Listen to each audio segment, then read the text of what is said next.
Journal of Pineal Research, 2022, intravenous melatonin in surgical patients with severe sepsis admitted to the intensive care unit. I'm always amazed that Spain does such good research, considering kind of the laziness of the culture, so to speak. Intravenous melatonin at a daily dose of 60 milligrams. Hospital stays decreased by almost 20% from 26 days, 27 days to 21 days for the melatonin group. Again, intravenous melatonin in surgical patients with severe sepsis. That's pretty damn good. Melatonin in the treatment of cancer. We may have already looked at this one, I thought. Melatonin, it's because, or maybe I did it in the first version of this video, which I then decided to repeat. So here's melatonin in the treatment of cancer, 2005. Melatonin reduced the risk of death at 1 year by 34%. Effects were consistent across melatonin dose and type of cancer. So again, why would the medical mafia and the media circus, why would they want to suppress the use of melatonin? It's because it's good against infections, it's good against acute infections, viral infections, insomnia, chronic pain, some forms of depression, and of course cancer. So they don't want people taking something that works for chronic pain, sleep disorders, infectious disease, including acute viral infections and acute bacterial infections, and cancer. I mean, that would cost the drug industry millions or billions of dollars. So they have to, push out this propaganda all the time. And the medical doctors just eat it up. The substantial reduction in the risk of death, low adverse effects, and low costs related to this intervention suggest great potential for melatonin in treating cancer. I have come here to chew bubblegum and kick ass. And I'm all out of bubblegum. Hello everybody, Dr. Vasquez here, coming to you live on August 21st, 2025. I want to provide a quick contextualization to this particular article that we're looking at. Title of this article is Case Report of Lethal Concentrations of Over-the-Counter Sleep Aids, Diphenhydramine and Melatonin. I reviewed this article, I believe last year, could have been in 2023, because this article was published in September of 2023, American Journal of Forensic Medicine and Pathology. Apparently this is a total crap journal, and they're willing to publish, whatever garbage and fodder feeds the medical narrative, because there's no way in hell that this patient died from taking 480 milligrams of melatonin, and that is what they report here. So this article was a failure for a few different reasons, but one of the reasons that this article is a failure is what they could have said and what they never said, as far as I remember. I did read it word for word. I've got 2 copies of this article. This is the clean copy. My personal copy is all colored up.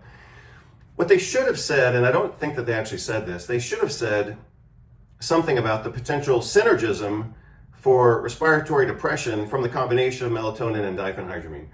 That would have been at least in the direction of an intelligent conversation. But I think what they tried to do here was really try to blame melatonin for this successful suicide, even though the dose that was used was not a lethal dose. So they're claiming a successful suicide here based on a non-lethal dose of melatonin, and that's what makes this article completely stupid. So I have to assume that the editors of this journal just suck. The reviewers also suck, and they weren't able to perform a competent literature review. And so, again, even though I thoroughly scrubbed this article in my video review of last year or the year before, I want to talk about it within the context of the article that I just reviewed 2 or 3 days ago on the use of 1,000 milligrams per day of melatonin in terminal cancer patients. So what they showed in that particular study was absolutely no toxicity, again, from 1,000 milligrams per day of melatonin in patients who were already pretty frail because they have terminal cancer. So if it was safe in all of those patients, then in this otherwise healthy patient, 480 milligrams would be of zero consequence. Nonetheless, to fuel the medical propaganda machine, they published this, even though, again, the conclusion is that she only took 480 milligrams, but we know 1,000 milligrams is completely safe. So, again, I just wanted to touch on this article again and talk about what a complete failure it is. And now we're going to look at a few other articles. The PDF viewer that I have on the screen doesn't allow me to really select the articles that I want to look at in order. So we're just going to kind of go through these in whatever order they appear, basically. So here's the clean copy. Here's my personal copy. And this, like I said here, this article is anti-scientific, propagandistic bullshit. But most doctors and patients and politicians don't have the ability or time to conduct an analysis to see the falsity. So this article is just so horrible, it just was repulsive. Let's look at this article from Cellular and Molecular Life Sciences 2022, written by probably the world's expert on melatonin, who is Russell J. Reiter from University of Texas, San Antonio Medical School. Melatonin, highlighting its use as a potential treatment for SARS-CoV infection. I'm not going to read the whole abstract here, but you can pause the video if you want to take the time to read it in more detail. I'm just going to read a few highlights from this. Remember, I've been using melatonin in my clinical protocols for more than 25 years, specifically, and I'll show you the article in just a moment, specifically in the treatment of infectious diseases such as viral infections. And I'll show you why. And I'll show you exactly the article, and it correlates perfectly with the year that I started my clinical practice and started treating patients with viral infections, because I was just kind of a general practitioner. And you'll see that I started developing and publishing that protocol, back around 1999, 2000, 2001. And the article that I referenced at the time when I was developing the protocol was actually published in 2001. I'll show you that article in just a moment. Melatonin has pan-antiviral effects, and it diminishes the severity of viral infections and reduces the death of animals infected with numerous different viruses, including 3 different coronaviruses. When seriously infected COVID patients were treated with melatonin, either alone or in combination with other medications, these treatments reduced the severity of infection, lowered the death rate, and shortened the duration of hospitalization. Melatonin's ability to arrest SARS-CoV-2 infections may reduce healthcare exhaustion by limiting the need for hospitalization.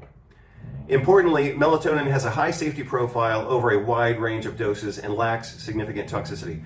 So now you know, if it wasn't already obvious to you, or obvious because you've seen my other videos, it should be obvious to you now what's going on here. Melatonin is very safe and very effective for a wide range of problems, including infectious disease. So remember, they could only provide emergency authorization for this bullshit vaccine. It's not even this fake vaccine platform. They could only authorize that if no other treatments were available. Well, they had to suppress all of the other available treatments in order to authorize these injections. So, and this is a good example. This was published in 2021 October, so pretty much Johnny on the spot. And you'll see, and I'll show you a few examples, but mostly around infectious disease. Again, you can begin to imagine that if melatonin is indeed, as it is, effective against cancer, infectious disease, depression, chronic pain, a few other things, if it's safe and effective and inexpensive, then that's all you need to know to understand why the medical mafia would want to suppress it and why they would continue to publish so much propaganda against it. It's because it's safe, effective, and works a lot better than a lot of other so-called approved medical treatments. So again, here's just one example. We're going to close that one out. Here's the original article from International Pediatric Research Foundation. The title of the journal is Pediatric Research. This was published in 2001 from the United States. And this is the article that got me to start using melatonin in the treatment of whatever type of infection, but including viral infections. Title of this article is Effects of Melatonin Treatment in Septic Newborns. 20 milligrams of melatonin administered orally in 2 doses of 10 milligrams each. Melatonin improved the clinical outcome of septic newborns as judged by measurement of sepsis-related serum parameters. 3 of the 10 septic children who were not treated with melatonin died, so that's a 30% mortality, versus none of the kids treated with melatonin died. So they had 100% success versus 30% mortality in the control group. So that was pretty encouraging. And that's 20 milligrams in little bitty babies, right? These are little neonates. So So obviously you could, extrapolate that out to using dosages in larger dosages in Houston. Oh, so here's Russell Reiter again. So I saw this here, University of Texas Health Science Center at San Antonio, and that's why I started looking for Russell's name, because there he is.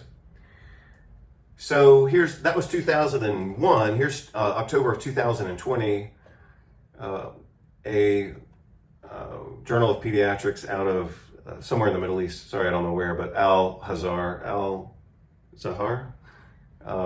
Journal of Pediatrics 2020. Let's just take a quick look at this. Same thing, 20 neonates received 20 milligrams as a single dose. All these were small kids at less than 4 kilograms. That's not that small, but that's still small.